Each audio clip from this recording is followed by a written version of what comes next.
Assalamualaikum warahmatullahi ta'ala wabarakatuh.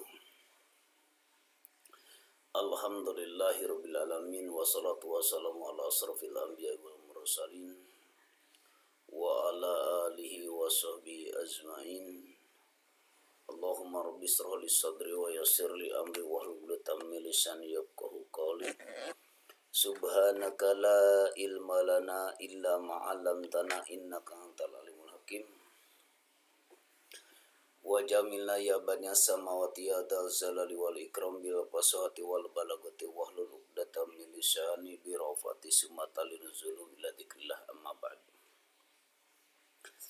Para pemirsa yang budiman, dimanapun Anda berada, mungkin yang selama ini masih ada di rumah atau yang ada di luar rumah, atau yang ada di kota atau yang ada di luar kota, atau yang ada dalam negeri atau di luar negeri.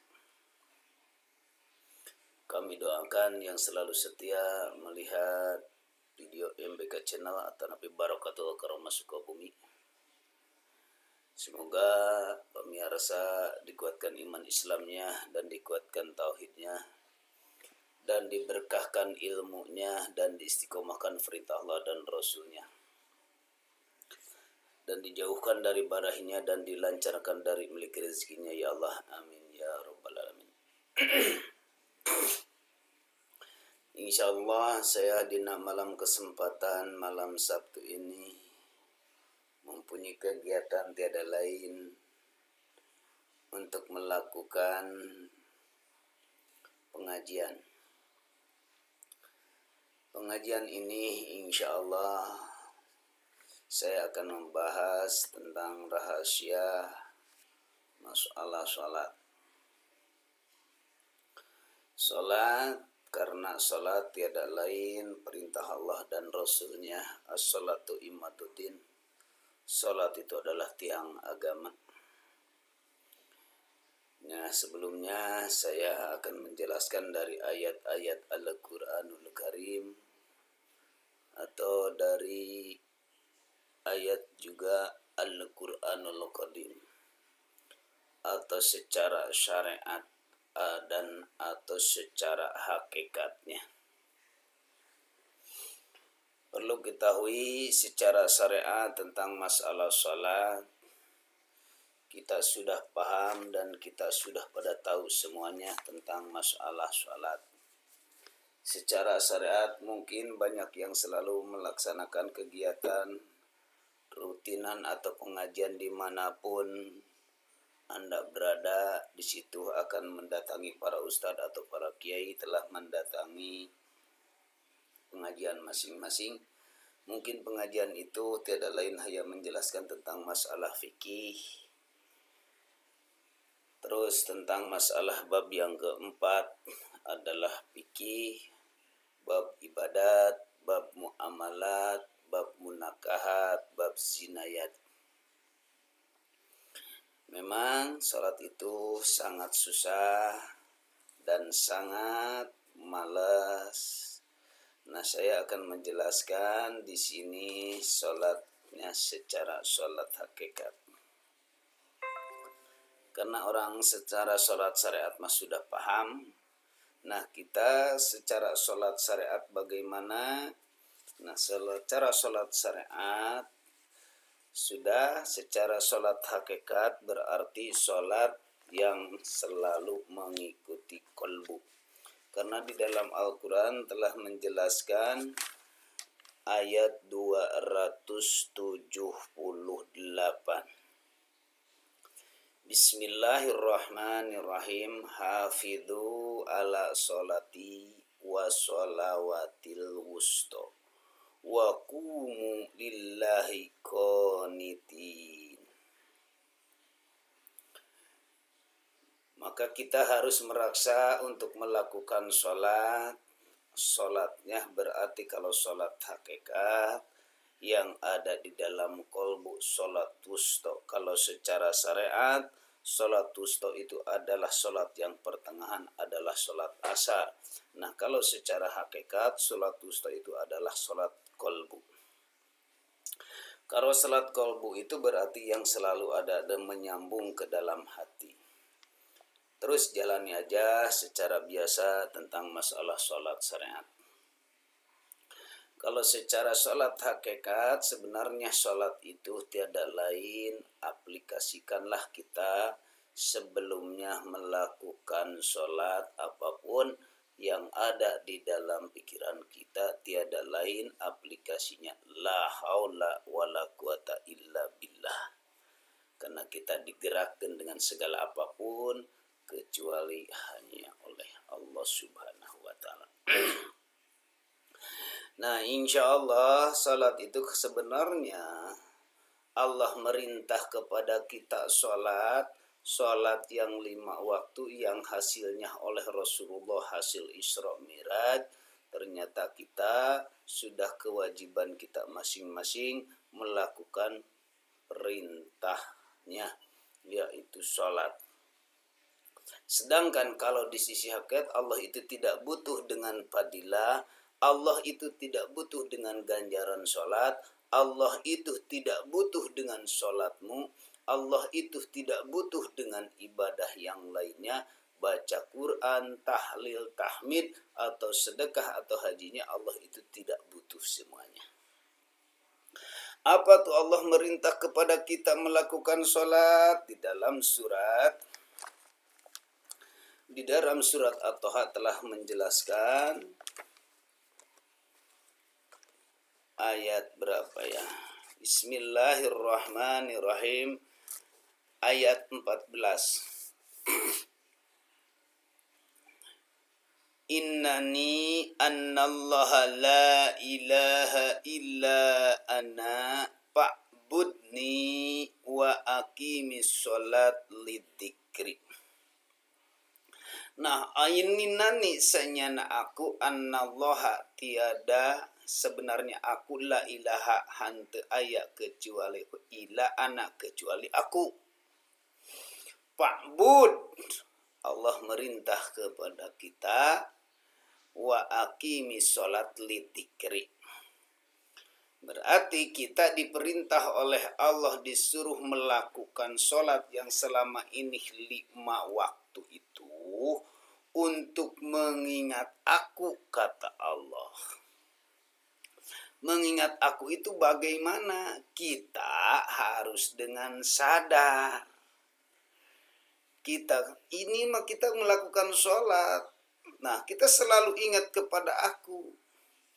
Kita selama ini melakukan sholat cuma ingat yang kepada Allah baru namanya doang.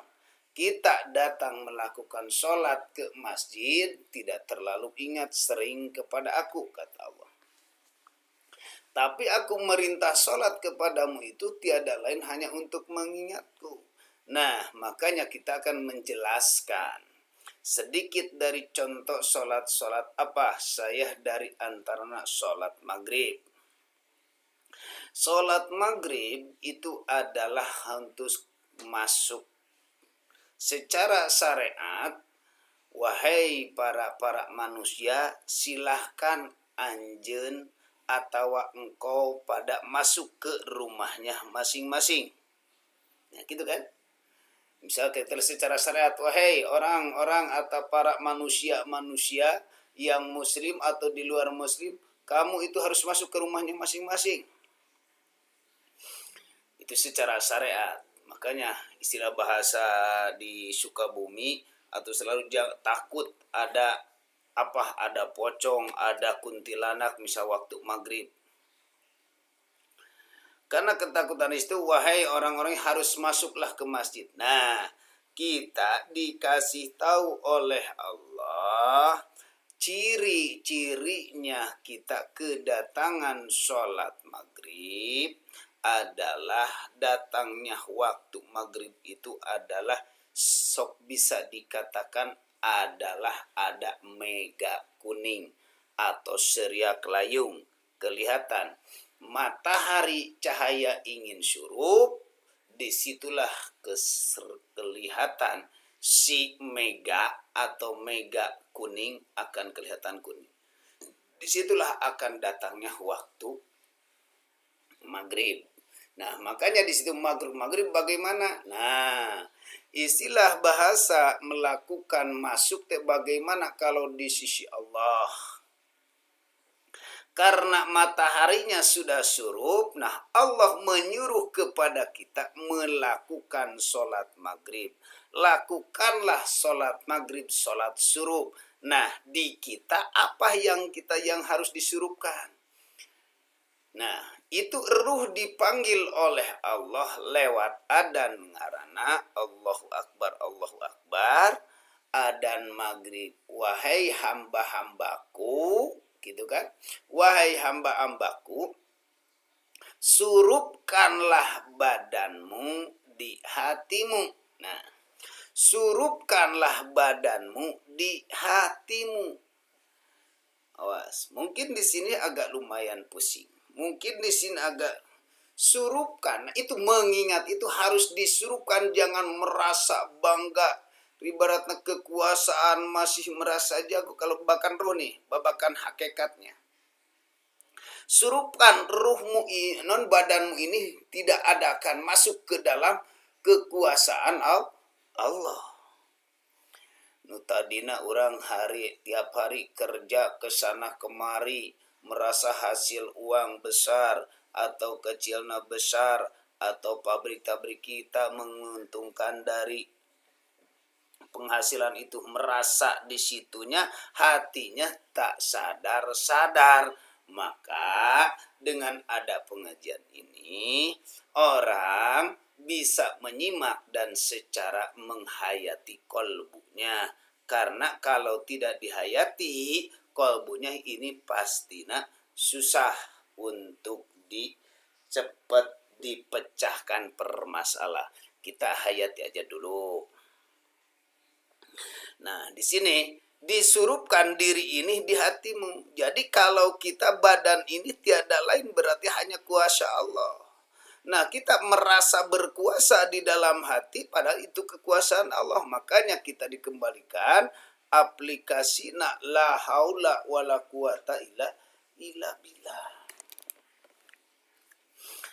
Nah, aplikasi la haula wala quwata illa billah. Maka dengan ini siapapun telah melihat dengan video ini atau pengajian ini, semoga Allah membukakan dengan pintu mata batinnya atau mata ruhnya, akan mengerti di situ dengan pemahaman ini. Nah, kata bagaimana secara surup itu? Surupkan dirimu. Jadi tidak adakan kalau sudah dibabakan hati. Kalau sudah dibabakan hati, kita tiada lain. Karena kita semua dikerjakan oleh Allah, dingajikan oleh Allah, diminumkan oleh Allah, dimakankan oleh Allah. Berarti kalau tidak dikerjakan oleh Allah, kitanya tidak ada. Makanya di dalam fikih menjelaskan bahwa sholat maghrib itu adalah sholat Nabi Adam. Adam hartina ari Adamah, nama Adam hartina tidak ada kalau di sisi Allah. Kalau di sisi manusia memang ada. Kalau di sisi manusia adalah memang ada makhluk ngarana. Nah, ini insya Allah akan sedikit kebuka. Nah, sesudah itu kalau sudah mensurup di sini, kita berarti malam. Nah, kalau semalam disitulah, kalau sudah masuk, nah makanya kita sholat itu harus mengingat aku itu harus mengingat aku itu melakukan sholat, karena tidak ada ganjaran kitanya di sholatnya aku, karena manusianya selalu sadar, jangan sampai kena gangguan iblis. Insyaallah.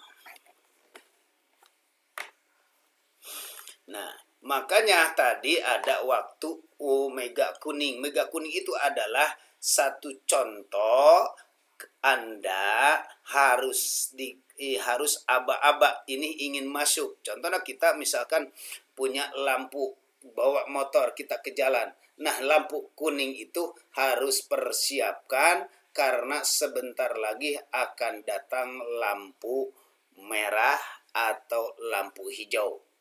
Bagaimana nyimaknya? Kalau lampu kuning itu berarti siap untuk datang lampu hijau. Nah, kalau datang lampu merah berarti siap untuk berhenti di situ. Contohnya, makanya setiap ada stopan pasti ada aba-aba lampu kuning atau lampu merah atau lampu hijau. Nah, sesudah masuk itu di dalam diri, di dalam ruh kita, di dalam lindungan Allah Subhanahu wa taala, ditidakadakan, disurupkan dirimu di hatimu, karena yang ada tiada lain hanya wujudullah. Wujudnya bukan sifat, tapi maha wujud. Nah, datanglah di situ kalau kita sudah melakukan sholat maghrib. Sebelum sholat maghrib kita dilakukan sholat awabin. Sholat awabin kan tiada sebentar. Sholat awabin itu kan 20 rakaat. 20 rakaat itu yang bagaimana? Nah, kita bongkar. 20 rakaat kita sesudah melakukan sholat sunat ba'da maghrib, sudah dilakukan, itu diutus oleh Allah Subhanahu wa taala. Nah, di situ kalau orang melakukan sholat sunnah itu mengingat bahwa ini diperintah oleh Allah, diutus, disuruh melakukan sholat oleh Allah, diutus atau dititah ku Gusti Allah, disuruh menyurupkan badanmu di hatimu ulah selama merasa wujud. Itu tujuanana selain daripada untuk melakukan sholat itu. Nah, disitulah datanglah melakukan sholat sunat. Tegasna Allah telah menyuruh pun bahasa Rasul itu menyuruh dan menyuruh, kita kan pesuruh Allah. Melakukan sholat yang 20 rakaat awabin. 20 itu kan sifat Allah. Wujud kedambako mukhalafatul lil hawadisi. Itu yang sifat 20, bahkan di dalam kitab anak kecil pun sudah tahu tentang masalah sifat 20. Nah, 20 rakaat itu jangan sampai kita merasa wujud. Kidam jangan merasa mendahului. Bako jangan sampai merasa kita kelanggengan. Itu sampai ke kata-kata itu selalu ada berbisik dalam hati. Makanya dilakukanlah melakukan sholat awabin yang 20 rakaat itu. Nah, yang 20 rakaat itu. Makanya setiap orang yang melakukan sholat 20 rakaat sholat awabin, berarti di situ sudah melakukan suatu rakaat, berarti sadar manusia itu kalau di sisi Allah manusianya itu tidak ada, yang ada hanya Allah, karena la haula wala quwata illa, selalu digerakkan, selalu dirobahkan ku Gusti Allah. Terus di situ ada apa? Nah, sholat maghrib sesudah 20 rakaat melakukan sholat awabin, kita datang lagi. Cirinya apa? Cirinya adalah mega merah. Atau mega merah itu yang datang kelihatan. Nah, di situ zona berhenti. Jangan sampai karena dicirian oleh Allah, dikasih tahu oleh Allah, nih, kamu harus berhenti di sini. Kenapa harus berhenti? Karena kamu jangan merasa wujud. Nah, itu jangan, itu zona titik berhenti di situ. Jangan merasa dan merasa. Harus berhenti karena sudah lampu merah tuh. Berarti kalau misalkan kita terus lewat lampu merah, tar datang polisi loh. Tar bisa ditilang loh. Tar ada yang nabrak loh. Itu sebenarnya lampu merah itu contohnya adalah kita di stopan. Nah, itu mega merah itu berhenti, jangan sampai merasa wujud lagi, jangan sampai merasa berkuasa lagi, jangan sampai merasa langgeng lagi, jangan sampai merasa hidup tersendiri lagi, jangan sampai merasa hidup inilah hidup aku sendiri. Tidak. Berhentilah sifat itu di dalam hati. Semuanya hanya qudratullah. Maka berhentilah di situ melakukan apa? disitulah melakukan kita selalu datang waktu Isya. Kalau sudah datang waktu Isya, berarti kita harus tunduk, sudah tidak ada. Kalau bahkan dikata di sisi Allah, sudah tidak ada, yang ada hanya Allah. Itulah ciri-cirinya kita, atau syariat syariatnya sudah pada tahu, tapi hakikatnya sholat maghrib itu kita harus disimak, insya Allah. Mudah-mudahan kepada pemirsa yang dimanapun Anda berada, yang telah melihat dengan video atau pengajian ini hanya 26 menit, mudah-mudahan ayat manfaatnya, mudah-mudahan bisa mengambil daripada ini dari di sisi Allah atau hakikatnya. Makanya kita harus sholat wusta, itulah sholat daim, atau sholat kolbu ngarana. Dan pemirsa yang suka silahkan subscribe atau share atau nyalakan loncengnya supaya jangan sampai selalu banyak ketinggalan, karena di sini insya Allah sedikit tentang masalah keilmuan atau pengajian insya Allah akan berlanjut. Sekian dari saya. Wassalamualaikum warahmatullahi wabarakatuh.